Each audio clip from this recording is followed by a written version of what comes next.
ఈ రాష్ట్ర రాజకీయాల్లో మేము ప్రవేశపెట్టడం జరిగింది. ఆ తర్వాత వెంటనే మరి 31 నెలల్లో కూడా ఏనాడు తన నోటి నుండి సామాజిక న్యాయం అనే పదం కూడా ఉచ్చరించినటువంటి ముఖ్యమంత్రి గారు సడన్గా సామాజిక న్యాయం గురించి మాట్లాడడం మొదలుపెట్టినారు. మేము ఏదైతే అనివార్యతను క్రియేట్ చేస్తామని చెప్పామో, మేము సంధించినటువంటి ప్రశ్నలతోని, మా ఆలోచనతోని అధికారంలో ఉన్నటువంటి పార్టీ దిగి వచ్చి వాళ్ళ సామాజిక న్యాయం గురించి మాట్లాడే పరిస్థితి వచ్చింది. అయితే ప్రజలు దయచేసి ముఖ్యమంత్రి గారిని నమ్మొద్దు. ఎందుకంటే సామాజిక అన్యాయం అనబోయి ముఖ్యమంత్రి గారు సామాజిక న్యాయం అన్నారని నేను బలంగా నమ్ముతున్నాను. పాపం ఆయన ఒక్క పదం తేడా వేసిండు అన్నట్టు. సామాజిక అన్యాయం చేస్తున్నారు రేవంత్ రెడ్డి గారు. ఎందుకంటే వారు నేను ఇవాళ సూటిగా ప్రశ్నిస్తూ ఉన్నాను, ఎక్కడుంది మీ సామాజిక న్యాయం మంత్రివర్గంలో? 16 మంది మంత్రులు ఉంటే 3 బీసీలు ఉన్నారు. మరి 56% మంది బీసీలు ఉన్నారు ఈ రాష్ట్రంలో మీరు చెప్పిన లెక్కల ప్రకారమే. ఓకే, పోనీ మా దగ్గర 7 బీసీ ఎమ్మెల్యేలు ఉన్నారు, అందరికి మంత్రి పదవులు ఇవ్వలేము అంటారా? మరి ఎస్సీ ఎస్టీలు బాగా గెలిచారు కదా మీ దగ్గర, ఎవరు కేపబుల్ పర్సన్స్ లేరా? మరి మంత్రివర్గంలో స్థానం ఇవ్వగలిగే పొజిషన్లో ఉండి కూడా ఇవాళ మీరు ఏ మాట చెప్తే ఆ మాట అధిష్టానం వింటున్నటువంటి సందర్భంలో మీరు ఉండి కూడా బీసీలకు పెద్దపీట వేయలేదంటే సామాజిక న్యాయం ఉన్నదా మీ మంత్రివర్గంలో? 2 ఆడబిడ్డలను ఇచ్చినామని చెప్పి గొప్పగా చెప్పుకుంటున్నారు. మరి విజయశాంతి గారు లాంటి ఉద్యమకారులని పక్కన పెట్టి మంత్రివర్గంలో ఆమెకు స్థానం ఇవ్వకుండా ఎమ్మెల్సీని చేసి ఆమెను సైలెంట్ చేసి మరి మహిళలకు ఇచ్చినామంటున్నాను. 33% అవుతుందా? అది కనీసం 33%, 2 పీపుల్ అంటే?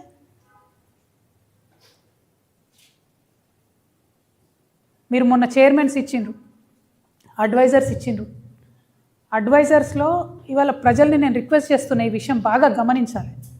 ఎందుకంటే మేకవన్నే పులిలాగా రేవంత్ రెడ్డి గారు ఇవాళ సామాజిక న్యాయం అని మాట్లాడుతూ ఉన్నారు. ఆయన కప్పుకున్న మేకతోల్ని చూసి మనం నమ్మవద్దు. ఈ రాష్ట్రంలో 2 అడ్వైజర్స్ను ఒక రోజు వేసిండ్రు, వి హనుమంతరావు గారిని, శివధర్ రెడ్డి గారిని. ఆ 2 జీవోలు కూడా నేను పత్రికా మిత్రులకు ఇస్తాను, సోషల్ మీడియాలో పెడతాం మేము.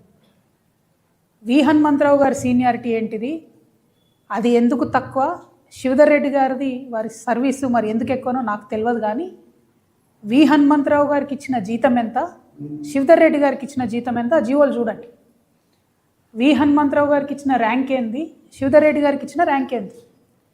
కాంగ్రెస్ పార్టీలో రాజీవ్ గాంధీని పట్టుకొని అధికారంలో ఉన్నా లేకున్నా రాజీవ్ గాంధీ జయంతిని మేము చిన్నగా ఉన్నప్పటి నుంచి ఈ రాష్ట్రంలో చేస్తున్న ఏకైక వ్యక్తి బీసీ బిడ్డ వి హనుమంతరావు గారు. ఆయనను మీరు అడ్వైజర్ పోస్ట్ ఇచ్చిండ్రు. ఒకటే రోజు ఒక రెడ్డికి ఒక బీసీకి మీరు అధికారంలో ఉన్న మీరు జీవోలు ఇస్తే అంత వ్యత్యాసం ఎందుకు ఉంటుంది? ఆయనకు 2.5 లక్షల జీతము, ఇక వి హనుమంతరావు గారికి ఎంత జీతం నేను చెప్తే బాగుండదు, జీవో రిలీజ్ చేస్తాను నేను. ఎందుకు ఇంత వ్యత్యాసం? ఉందా సామాజిక న్యాయం? మీరు పెట్టినటువంటి అడ్వైజర్స్లో ఉందా సామాజిక న్యాయం? ఆర్టీఐ కమిషనర్స్ వేసిరండి, ఒక్క బీసీ లేడు మొత్తం ఆర్టీఐ కమిషనర్స్లో. ఉన్నట్టా సామాజిక న్యాయం?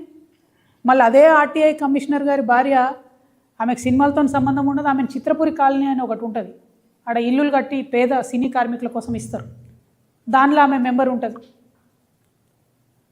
ఆ చిత్రపురి కాలనీకి న్యాయం చేస్తా అని చెప్పి జూబ్లీ హిల్స్ ఎలక్షన్ సందర్భంలో ఉదరగొట్టిరు ముఖ్యమంత్రి గారు. 52 జడ్జిమెంట్లు ఉన్నాయి పాపం వాళ్ళకి, పేద సినీ కళాకారులకు. ఇంతవరకు న్యాయం చేయలేదు. అంటే ఇటుపక్క అప్పర్ కాస్ట్ వాళ్ళే ఉంటారు ఆర్టీఐలో, పేద కళాకారుల పక్షాన కూడా వీళ్ళే ఉంటారు, సంబంధం లేనటువంటి వాళ్ళు. అంటే బేసిక్గా రేవంత్ రెడ్డి గారు చెప్పేది సామాజిక న్యాయం, కానీ పాటించేది ఆటవిక న్యాయం. అడవిలో ఏముంటుంది? ఎవరు బలవంతమైన జంతువు ఉంటే, ఎవరికి బాగా బలమున్న జంతువు ఉంటే మిగతా వీక్గున్న జంతువుల్ని కొట్టి చంపేసి తినేస్తుంది. కానీ అట్లా ఉండకూడదు. మనం మనుషులము, మనకు బుద్ధి ఉంది, జ్ఞానం ఉంది, ప్రతి ఒక్కరు సమానంగా ఉండాలని చెప్పి ప్రపంచవ్యాప్తంగా చర్చ జరిగి ప్రజాస్వామ్యం పుట్టి అందరికీ ఒకే విలువ అని చెప్పి ఇవాళ మనం ఒక సొసైటీగా బతుకుతూ ఉన్నాం. మరి ఈ సొసైటీలో అందరం ఈక్వల్ అని చెప్పాలి కదా, దానికి సంబంధించిన స్టెప్స్ తీసుకోవాలి కదా గవర్నమెంట్. తీసుకోకుండా మాదే సామాజిక న్యాయం మాట్లాడితే కాదు, చేయాలి, చేతలలో చూపించాలి, చేతలలో చేసేటటువంటి పొజిషన్లు ఇవాళ రేవంత్ రెడ్డి గారు ఉన్నారు కాబట్టి మేము చాలా బలంగా అడుగుతూ ఉన్నాం. ఇంకొక గమ్మత్ ఏంటంటే, ఈయన సామాజిక న్యాయం గురించి మాట్లాడతారు. అంతకుముందు బీసీలకు 20,000 కోట్లు ఇస్తామని చెప్పిండ్రు సంవత్సరానికి. నేను స్ట్రేట్గా అడుగుతా ఉన్నా, నంబర్స్తో సహా అడుగుతా ఉన్నా. 2024, 25, 26 బడ్జెట్లు కలిపి 5,96,122 కోట్ల రూపాయలు బడ్జెట్ పెడితే 56% ఉన్న బీసీలకు, మళ్ళీ వినాలి దయచేసి, 5,96,000 కోట్ల బడ్జెట్ పెడితే 56% ఉన్న బీసీలకు ఇచ్చింది ఎంత అంటే 2 ఏళ్లలో ఇంత, 1% కూడా ఇవ్వలే కనీసం బడ్జెట్. ఇది ఖర్చు పెట్టిన బడ్జెట్ నేను చెప్తున్నా. 5,500 కోట్ల రూపాయలు ఖర్చు పెట్టిరు 2 ఏళ్లలో, దాదాపు 6 లక్షల కోట్ల బడ్జెట్లో. బీసీల జనాభా ఉన్నదెంత, బీసీలకు ఇచ్చింది ఎంత? మరి సామాజిక న్యాయం రేవంత్ రెడ్డి గారి మాటలలో ఉన్నదెంత? దయచేసి ఇలా మనం గమనించుకోవాలి. మోసపోవద్దని చెప్తున్నది అందుకే ప్రజలకు నేను. పేరుకు సామాజిక న్యాయం కానీ చేతలలో సామాజిక న్యాయం ఎక్కడా కూడా లేదు. మహిళల గురించి మాట్లాడుతున్నారు రేవంత్ రెడ్డి గారు, నేను 2 మహిళలు ఇచ్చినా అని. గాంధీ భవన్లో ఎంతమంది మీ ఆడబిడ్డలు ధర్నా చేసిండ్రో తెలంగాణ ప్రజలందరూ కూడా చూసిండ్రు. మీ ప్రియాంక గాంధీ పోటీ చేస్తే కేరళలోనేమో అందరూ పోయి గెలిపించుకుంటారు. అదే మీనాక్షి నటరాజన్ని దగ్గరుండి ఓడగొట్టింది సీఎం గారు కాదండి? తెలియదా మనందరికీ? ఇది ఓపెన్ సీక్రెట్ కాదా? ఇదా మీ సామాజిక న్యాయం? ఇదా మహిళల పట్ల మీ తీరు? అదేవిధంగా దళితుల గురించి మాట్లాడితే డిప్యూటీ సీఎం అని యాదగిరి గుట్టలో మీరే కదా కింద మెట్టు మీద కూర్చోబెట్టిండ్రు. వంశీ ఎంపీ ఉంటే కనీసమైన పుష్కరాలకు కూడా ఇన్విటేషన్ కూడా ఇవ్వలేదు కదా. ఇదా సామాజిక న్యాయము?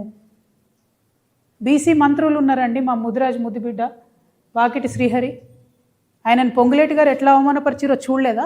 పేపర్లు ఇసురుకోవటలేదా? కొండా సురేఖ గారు మాట్లాడాలంటే అదే పొంగులేటి శ్రీనివాసరెడ్డి గారు మైక్ పక్కకు పెట్టి మాట్లాడింది చాలే అని లేచి వెళ్ళిపోతే మనందరం చూడలేదా? బాధపడలేదా మనం? ఒక ఆడబిడ్డ, ఒక బీసీ బిడ్డ, సీనియర్ నాయకురాలు, ఇన్ఫ్యాక్ట్ పాలిటిక్స్లో పొంగులేటి కన్నా సీనియర్ కొండా సురేఖ గారు, ఆమెను ఎట్లా అవమానం చేశారో తెలంగాణ సమాజం అంతా చూడలేదా? ఇదేనా సామాజిక న్యాయం అంటే? మరి ఎస్టీలకు చూద్దాం.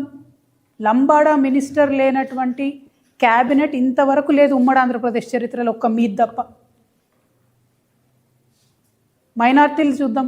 2 ఏళ్ళు మొత్తుకున్నా నేను, మైనార్టీ మినిస్టర్ లేడు అంటే మొన్న అజరుద్దీన్ గారికి ఇచ్చిండ్రు. ఎస్సీకి కానీ ఎస్టీకి కానీ మైనార్టీలకు కానీ కేటాయించిన నిధులన్నిట్లో ఓన్లీ 40% స్పెండ్ చేస్తున్నారు. మరి మిగతా డబ్బంతా ఎక్కడ పోతుంది?